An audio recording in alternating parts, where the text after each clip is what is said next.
Football ലോകകപ്പിൽ എന്ത് ചെയ്യുമെന്നറിയാനുള്ള വലിയ ആകാംക്ഷയിലാണ് എല്ലാ ആരാധകരുമുള്ളത്. അതോടൊപ്പം തന്നെ നമ്മൾ ശ്രദ്ധ പതിയേണ്ട അല്ലെങ്കിൽ ശ്രദ്ധ കൊടുക്കേണ്ട ഒരു കൂടിയുണ്ട്. ഒരു ജനതയുടെ പ്രതീക്ഷകളുമായാണ് കേപ്പ് വെർദെ എന്ന രാജ്യം ലോകകപ്പിൽ പന്ത് തട്ടാനിറങ്ങുന്നത്.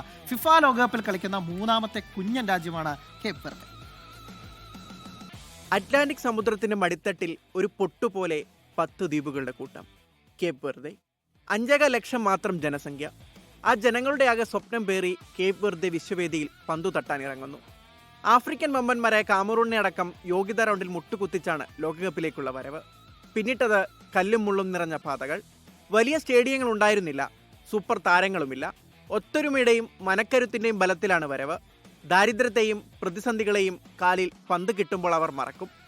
ഒരു ജനതയുടെ ആകെ സ്വപ്നം സാക്ഷാത്കരിച്ച പെഡ്രോ ബ്രിട്ടോ എന്ന പരിശീലകൻ, മുന്നിൽ നിന്ന് നയിക്കുന്ന ക്യാപ്റ്റൻ റയാൻ മെൻഡസ്, കോട്ടകാക്കാൻ വോസിഞ്ഞ, പ്രതിരോധത്തിലെ കരുത്തായി ലോഗൻ കോസ്റ്റ, മധ്യനിരയിൽ കളി നിയന്ത്രിക്കുന്ന ജാമിറോ മോണ്ടറോ, ഇവരൊക്കെയാണ് പ്രധാന താരങ്ങൾ. ഇന്ന് നടക്കുന്ന മത്സരത്തിൽ സ്പെയിനാണ് എതിരാളികൾ. യുറുഗ്വേയും സൗദിയുമാണ് ഗ്രൂപ്പിൽ പിന്നെയുള്ളത്. നടക്കാൻ പോകുന്നത് ദാവീദും ഗോലിയാത്തും തമ്മിലുള്ള പോരാട്ടങ്ങൾ. നഷ്ടപ്പെടാൻ ഒന്നുമില്ലാത്തവരുടെ പോരാട്ട വീര്യം എത്രത്തോളം ഭീകരമാണെന്ന് ചരിത്രം പലകുറി തെളിയിച്ചതാണ്. ഇന്ന് ജയിച്ചാലും തോറ്റാലും ഈ ദ്വീപ് നിവാസികൾക്ക് തല ഉയർത്തി തന്നെ നിൽക്കാം. ലോക ഫുട്ബോൾ വേദിയിൽ ഇതിനോടകം തന്നെ അവർ തങ്ങളുടെ കൊടി നാട്ടിക്കഴിഞ്ഞു. World cup desk 24.